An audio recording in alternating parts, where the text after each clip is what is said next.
everyone, welcome back to my YouTube channel. So guys, APRA is going to change its registration requirement for the international qualified registered nurses from April 2025, and you are at the right spot. Just a disclaimer that I am not an immigration consultant or the legal lawyer, bringing this video to you only on the basis of information purposes. APRA is changing its registration process for the international educated nurses that are coming into effect from April 2025.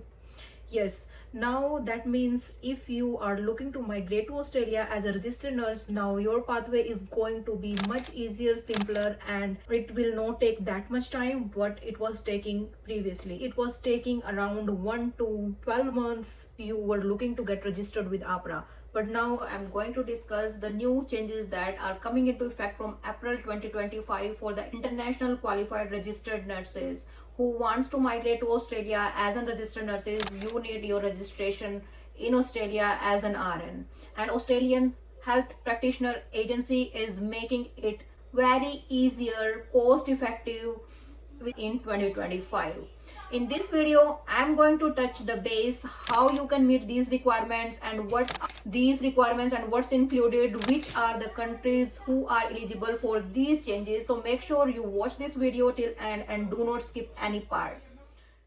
These changes for the international qualified nurses who are already working abroad, you should feel very lucky about this, because previously nurses has to go to New Zealand, transfer their reports to CGFNS, then get the report, get their license, then they have to do the transition from New Zealand to Australia to get their registration in Australia. That is what I did as well. But now it will be very easier for the nurses who want to go to Australia and work there.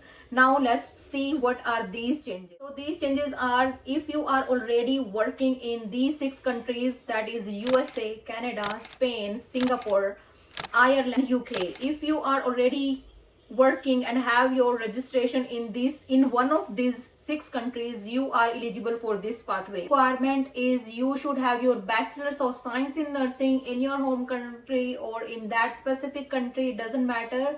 You should have your bachelor's of science in nursing, your registration in that country. After registration, you should have 1800 hours in your specialty or in any you are working, and you can back up your experience with the payslip, reference letter from your work or the employment letter, tax slips. You are good to get your license in Australia as a registered nurse. Yes guys, along with that, you should have English language proficiency requirement which you need to meet. Requirement is the practice recency, that is you should be currently practicing or your practice should be current in your related field in nursing in that specific country. So guys, these are changes that are coming back from April 2025. I'm also going to put the link in the description box so that you can check that out, about these changes and how it goes. So guys, with these changes, you will going to save a huge money, but also your time will be saved. Registration in Australia. Previously, it was taking a bit longer, around 9 to 12 months, maybe more, to get registration in Australia. But now with these changes, I don't think it will take that much time. It will depend upon the complexity and the documents provided in your application to get assessed by us. You can submit your documents online on their website, create the new account, submit all of your documents, your work experience, your registration in that country, your education. You can submit TRF to prove your English proficiency, and yeah, you are good to go. YouTube channel and watch other videos how to nurse in foreign countries, in Canada, in New Zealand, and in Australia. You can always go and check that out.